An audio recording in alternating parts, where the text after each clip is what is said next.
Dari bangun tidur sampai tidur lagi. Sadar nggak sadar keseharian kita banyak berkaitan sama yang namanya vektor. Apa sih vektor itu dan apa kaitannya dengan kehidupan kita? Untuk banyak tahu tentang vektor, kita harus bahas temennya vektor, yaitu skalar. Simpelnya, skalar itu bicarain tentang nilai dan nggak punya arah. Contohnya aja, saat pandemi kita suka ngukur suhu badan kita dan nggak pernah nyebutin suhu badan kita itu ke kanan atau ke kiri. Contoh lainnya, kita juga suka ngukur badan kita yang melar selama pandemi dan gak pernah nyebutin lingkar pinggang kita ke kanan kiri apalagi atas bawah. Jadi skalar itu punya nilai tapi gak punya arah.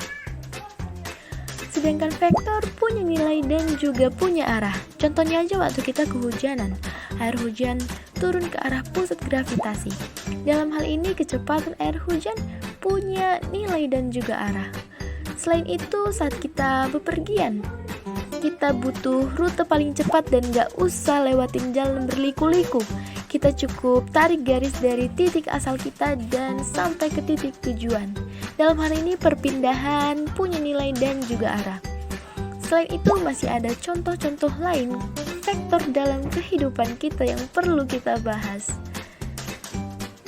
Misalnya pemanah. Arah anak panah ditentukan sama gaya tarik tali dari kedua ujung busurnya. Atau misalkan kita main layang-layang. Posisi layang-layang gak akan sejajar dengan tangan kita yang narik layang-layang itu. Ini dipengaruhi sama arah tarikan tangan dan gaya hembusan angin. Kemudian saat kita naik kapal buat berlayar, untuk sampai seberang dan tepat di titik tujuan, kita harus berangkat dari titik yang gak sejajar sama tujuan kita. Itu karena kecepatan kapal dipengaruhi sama kecepatan arus air. Dan misalkan para layang atau misalkan terjun payung, di udara posisi kita gak akan sejajar dengan posisi lepas landas, tetapi melenceng jauh. Ini karena ada dua vektor gaya, yaitu gaya gravitasi dan gaya dorong angin. Jadi, vektor itu adalah besaran yang punya nilai dan juga arah. Masih banyak lagi aplikasi vektor dalam kehidupan kita. Kita bisa cari tahu dengan lebih banyak baca buku dan sering ngamatin kehidupan kita. Saya Deborah Laurencia Sihotang, semangat belajar dan terima kasih.